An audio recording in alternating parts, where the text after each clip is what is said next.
ter liberdade de expressão é ter uma responsabilidade de mudar o que está errado, de construir uma sociedade mais justa, mais democrática, dando voz a todos. Poder expressar as ideias, enfim, o que realmente se deseja, o que se tem conhecimento, sem nenhuma maneira de censura, né?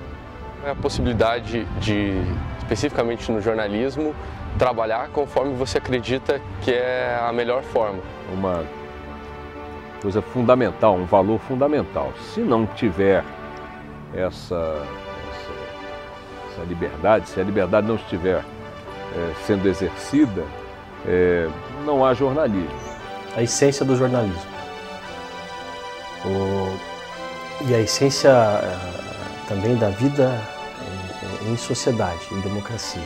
Se você não acreditar nisso, não tem por que você entrar nessa profissão.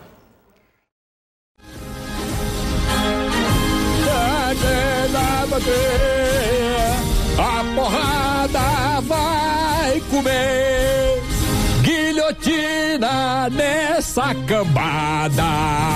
Eles um dia vão aprender a respeitar o povo do país. Isto tudo está por um triz e um dia seremos felizes. Porrada na cambada, toca o barco!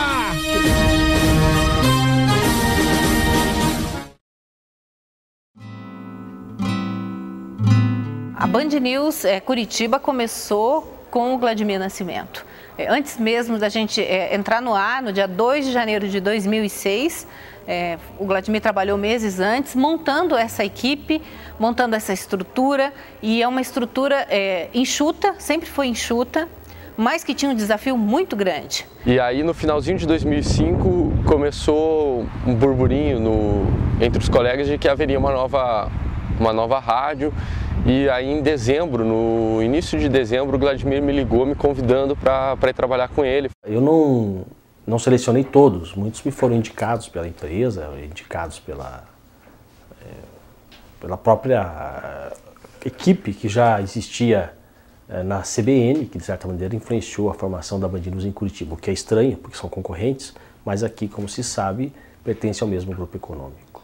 Eu lembro como se fosse hoje o dia que fomos apresentados ao diretor em São Paulo da Band News, que nos falou como é que iríamos trabalhar esse conceito de a cada 20 minutos, uma rodada de notícias nacionais, locais, comercial, e ainda por cima o conceito de que nós teríamos que operar o equipamento tecnicamente, que é uma coisa totalmente nova para a gente, foi um baque, porque isso era totalmente novo.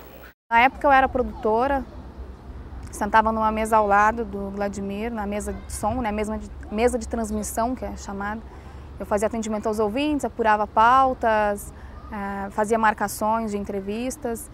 Todo mundo jogava em todos os campos, né? Então, eu fazia parte de produção, principalmente do jornal do Vladimir, da manhã, e fazia algumas reportagens, enfim.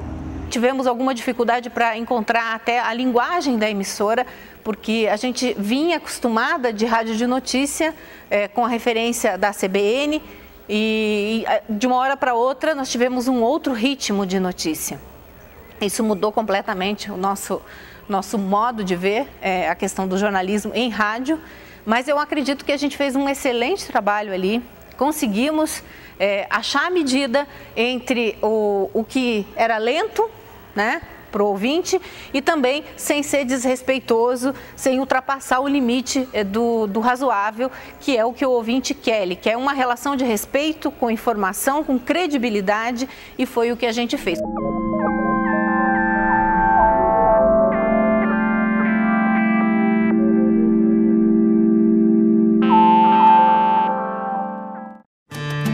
Todo mundo tem direito de expressar suas ideias, seus pensamentos, suas opiniões. E esse direito, no exercício do jornalismo, eu acredito que ele seja um poder, né? Um poder que requer grandes responsabilidades. Não há nenhuma democracia, nunca houve uma democracia sem liberdade de imprensa. A liberdade de imprensa e de expressão são coisas que não são necessariamente a mesma coisa. A liberdade de expressão é algo muito mais amplo. A liberdade de expressão é indispensável à existência de determinadas coisas. Jornalismo entre elas. Talvez a que primeiro morra sem liberdade de expressão. Mas hoje os jornalistas trabalham com uma dose elevadíssima de autocensura, que é provocada pelo ambiente em que se desenvolve o jornalismo hoje. Esse ambiente que tem uma espécie de ideologia de mercado, que leva alguns jornalistas a imaginarem que realmente não devem escrever o que queriam escrever, o que aquilo não será bem recebido. Todo meio que você trabalha, seja rádio, TV, jornal, qualquer meio de comunicação, você tem por trás desse meio de comunicação um interesse. Seja do empresário que é dono do local que você trabalha, seja do governo que você representa, no caso de assessoria, né, de órgãos públicos, seja da empresa que você representa, no caso de uma assessoria privada. E aí você vai aprendendo que você precisa trabalhar a tua liberdade de expressão sem afetar o interesse de quem está pagando o seu salário. Eu acho que esse é o principal mal do nosso jornalismo hoje. Nós precisaríamos de uma recuperação radical do nosso direito de expressão. E isso é um fato, isso ninguém vai mudar. Por quê? Porque estamos no mundo capitalista. Tá? Eu preciso do meu salário e isso vai definir como é que eu vou me comportar. Na verdade, não é só o direito, é a nossa obrigação de expressão. O que a sociedade espera do jornalista é que ele fale, que ele diga o que viu, que ele testemunhe, que ele contextualize, que ele critique e que ele aponte. A sociedade não precisa concordar com o jornalista, mas ele precisa exercer o jornalismo com liberdade para que a sociedade possa se posicionar. Olha, o empresário aqui no caso é o Johnny Saad, né? Eu sou âncora do Jornal da Band e sou âncora da Band News FM. Eu tenho plena consciência de que eu às vezes falo barbaridades. Pode falar palavrão aqui? Às vezes eu saio do programa lá dentro do estúdio e digo, cacete, hoje eu vou me fuder, não é possível.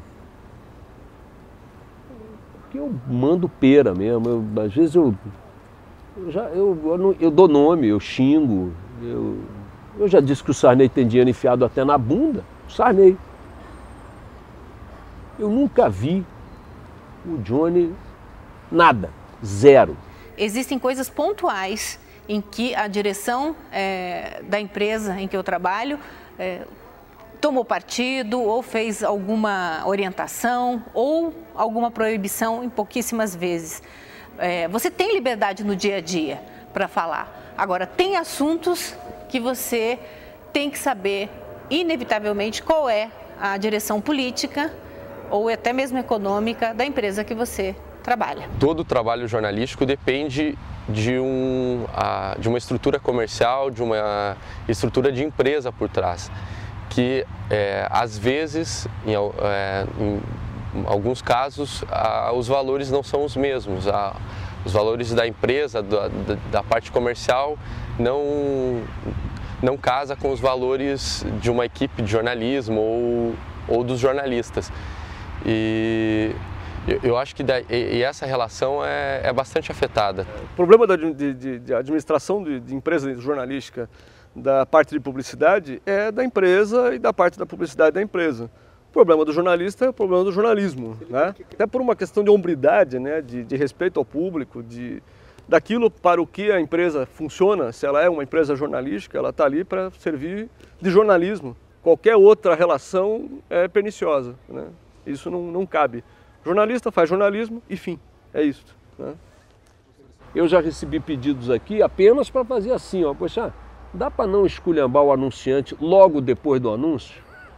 O anúncio saía do ar, eu não prestava atenção, não é que eu fazia de propósito, mas às vezes saía um anúncio do banco tal do ar e na sequência tinha uma notícia de que o segurança do banco tinha dado um tiro num cliente porque a porta não sei o que travou. Eu baixava o sarrafo no banco, no dono do banco, no presidente do banco, na mãe do dono do banco. Digamos, um jornalista mais entregue, né, a interesses empresariais e tal, isso eu diria, não é um espaço jornalístico, né? É o espaço da picaretagem, Né? Limite e direcionamento há em todos os veículos. Não quer dizer que a cada meia hora você preste contas do que está falando. Até porque os jornalistas, já baseados naquele cabresto de autocensura, já evitam problemas não entrando naquilo que eles já sabem que vai dar problema. Então eu acho que parta sempre do princípio de que você tem sim liberdade para fazer o seu trabalho. Aí você viu que talvez não seja tanta liberdade, veja qual é o seu limite.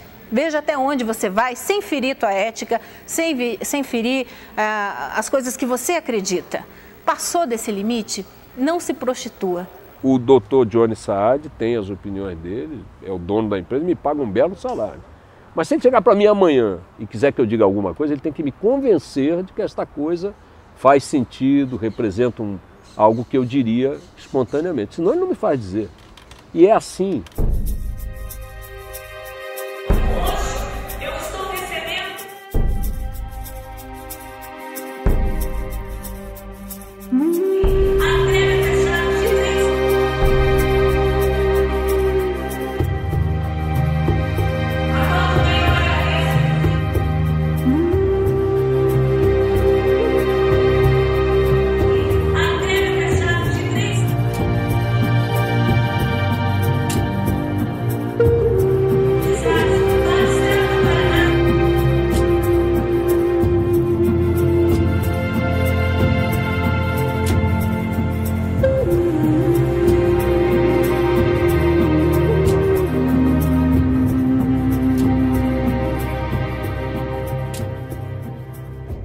Quando aconteceu a questão da crítica à aposentadoria, o projeto de lei da aposentadoria dos deputados, aprovado na calada da noite, na madrugada, ao apagar das luzes, no dia 18 de dezembro de 2008, quando aconteceu isso, o Vladimir fez críticas, eu também fiz, mas as críticas dele foram absolutamente fortes, né, com relação aos deputados, a essa postura dos deputados, e ele refletia a indignação de todos os ouvintes. Quando a gente ouviu, a gente se olhou assim, uau, aquilo realmente mostrou o que nós gostaríamos de ter falado, mas pareceu ser um pouco forte.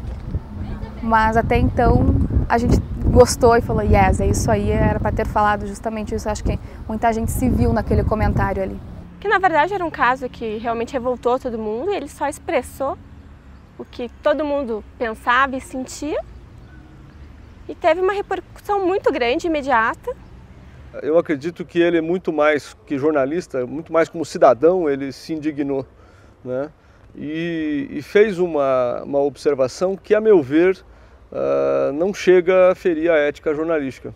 O episódio específico, que foi a crítica aos deputados, foi feito com muita veemência. Eu realmente disse o que eu achava que devia dizer e repito. São ladrões de galinhas. Deputados que votam às 2 da madrugada, uma aposentadoria para eles próprios, paga com dinheiro público, são ladrões de galinhas. É isso que são. Isso é pouco. Ladrão de galinha ainda é a figura que, né, pegava pequenos furtos, né, a galinha no caso, né, para comer, para vender e comprar uma outra comidinha. Imagina se nossos deputados, talvez eles tenham ficado irritados por isso.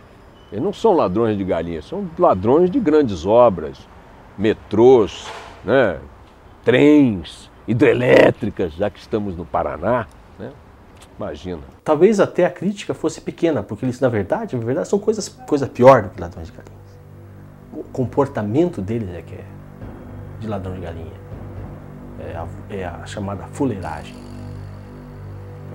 Não bastasse o crime do colarinho branco, ainda agem como criminosos de quintal, né? Que roubam as galinhas no galinheiro. Eu fiz a crítica veemente, o episódio se desenvolveu e as consequências são públicas, né? Ele está comparando uma atitude, né, dos deputados que me parece era irregular, tecnicamente falando, e como irregular se assemelha a uma ação irregular que é roubar uma galinha, né? Ou seja, ele não está exatamente dizendo que eles são ladrões, mas ele está dizendo que eles estão fazendo uma irregularidade como ladrões fazem na calada da noite roubando galinha. Os colegas já comentaram que era para pegar mais leve, para quando falasse de algum deputado ou falasse de algum político influente, teria que ter ali um equilíbrio, né, nas palavras, não usar palavras muito rudes e não fazer comentários muito pessoais que pudesse parecer que realmente você estava se colocando diante daquela situação. Ao fazer o comentário, eu sabia que seria demitido.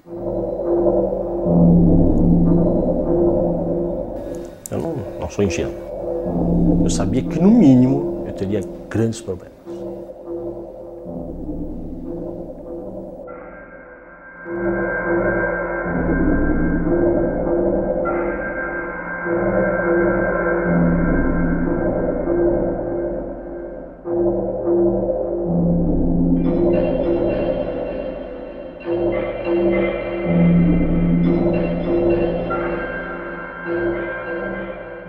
À medida que a gente não tem conselho nem ordem, os jornalistas estão muito desprotegidos.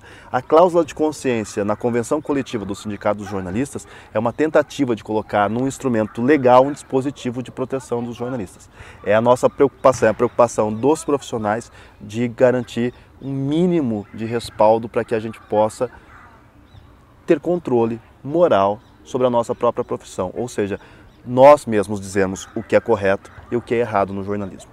Quando a gente tomou consciência disso, foi um baque, porque a Band News FM, até aquele momento, era o que era naquele instante, em função desse homem, do Vladimir Nascimento, desse profissional absolutamente correto, de extremo caráter, que foi uma das pessoas que eu tive o maior prazer de trabalhar até hoje. Então foi um baque para a equipe, sim, tanto que um mês depois todo o grupo dele, né, foi demitido, as pessoas ligadas a ele, e algumas até pediram demissão, porque não havia mais como a gente permanecer, né? Eu me demiti, porque assim, na época que aconteceram as demissões, porque o Vladimir foi demitido, nós ficamos uns meses, a equipe ficou, todos queriam se demitir, mas ele convenceu o pessoal a não se demitir, e nós continuamos em respeito ao trabalho dele, porque a rádio foi realmente o trabalho dele. É difícil, mas a gente continuou, sem ele. Só que aí, sem nenhum respaldo da direção da empresa, que até então a gente não sabia o que eles queriam, o que eles pretendiam, não sabíamos nada. O Vladimir nunca disse para nós não irmos em frente ou não seguirmos em frente, sempre nos deu muita força e incentivo para continuar. Em nenhum momento ele disse saiam todos ou não fiquem mais na Band News. Toca a bola para frente, né? Continuem, não deixe que isso afete. Ele sempre deixou muito claro assim, não quero que isso afete vocês em aspecto nenhum. Eu acho que é o caso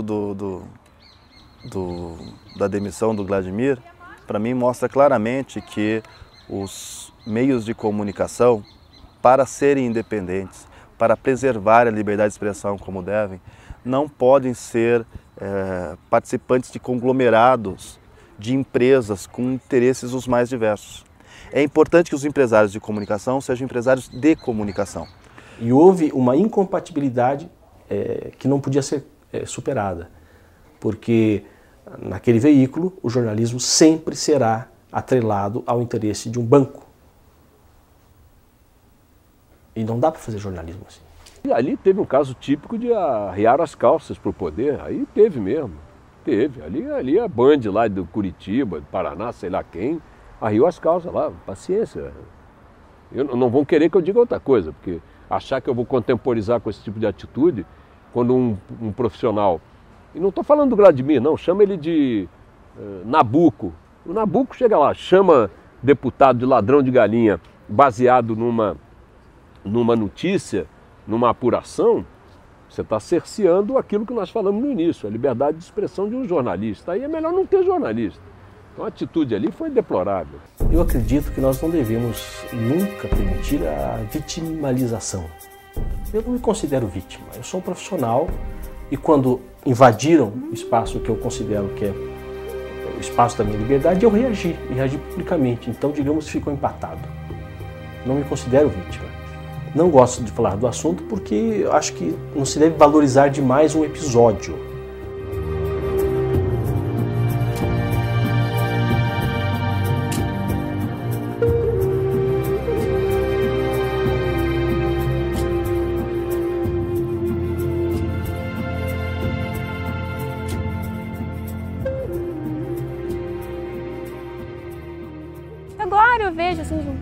se afastando um pouco, né, as emoções também, porque claro, isso, queira ou não queira, mexe muito com emoção também, né, enfim.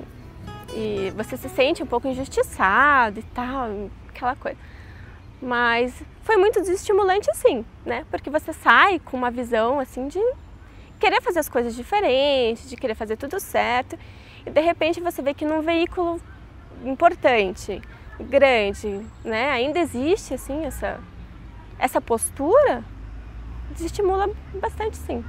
Foi um aprendizado passar por isso. Na época foi, vamos dizer assim, triste, foi um momento de grande decepção com a profissão, de grande decepção com o meio aqui do Paraná, com as empresas, com o que eu pretendia fazer para o restante da minha vida, com o que eu tinha feito durante 3 anos ali ao lado do Vladimir. Então foi um momento de decepção, mas passar por isso acabou trazendo lições, trazendo uma experiência triste, mas ao mesmo tempo que hoje ajuda a lidar com o mercado. Eu acho que foi bom para eles, foi traumático, eu fiquei com muita pena de vê-los tão jovens no começo de carreira enfrentar um episódio pesado, barra pesada como esse. Mas acho que foi didático, foi pedagógico.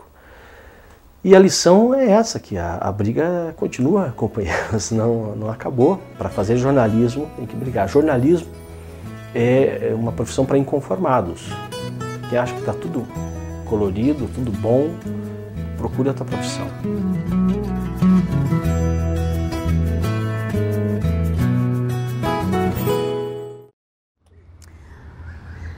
Lição.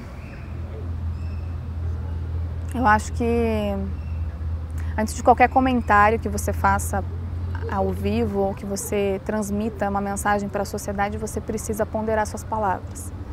As palavras possuem uma força muito grande.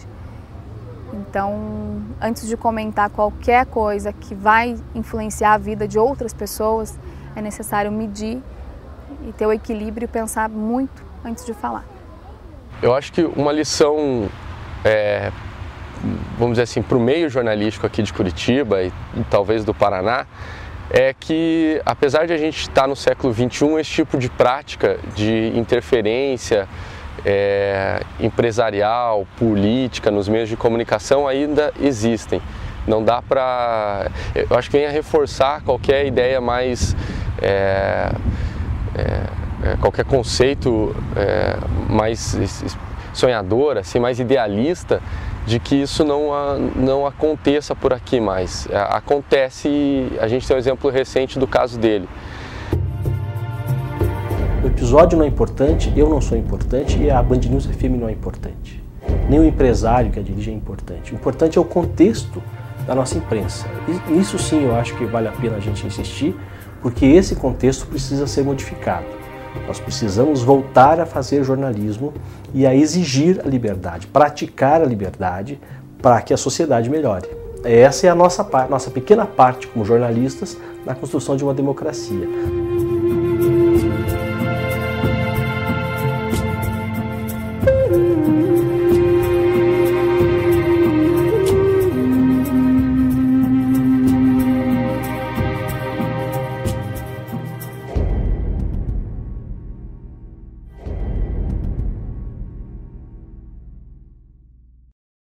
Sobe o som, Marcolinha!